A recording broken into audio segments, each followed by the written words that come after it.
Labs kay Dia, umuulan, umaaraw na naman ngayon. Naghahantay tayo ng mga pasahero.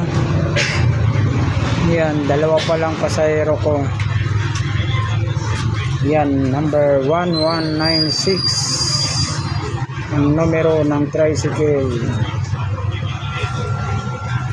Ayan po. Ngayon mahina ang pasahero dahil ang oras pa lang ngayon ay 12:40 pa lang, oh.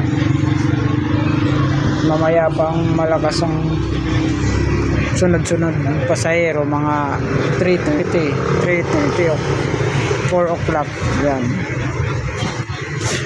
itong panahon minsan nakakasakit sa mga tao. Mainit tapos biglang ulan, tulad niyan, no? Ulan at araw. Nandito tayo sa terminal.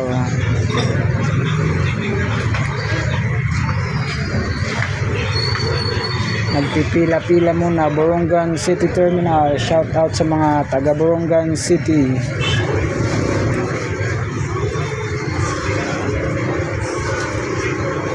Minsan matagal maghihintay ng pasahero, 6 ang pasahero sa bawat tricycle. Sabi nga,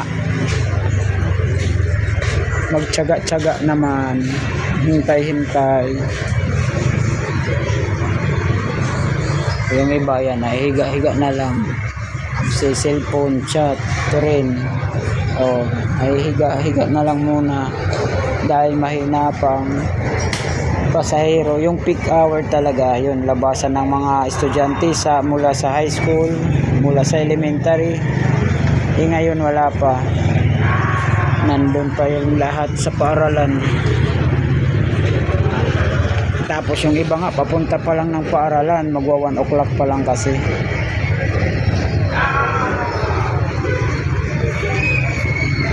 Maulan na panahon.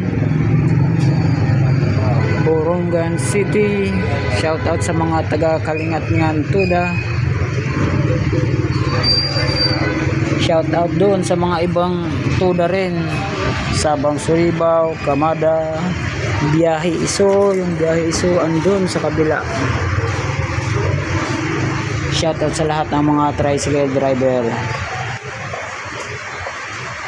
Shout out sa mga taga Borongan City drivers. Lumalakas ng paunti-unti yung ulan. Sige po, magantay-antay na lang tayo ng pasahero, baka matagal pa ito. Salamat po mga viewers, follow naman po, followers, support naman po mga friends, support naman po. Salamat po lahat.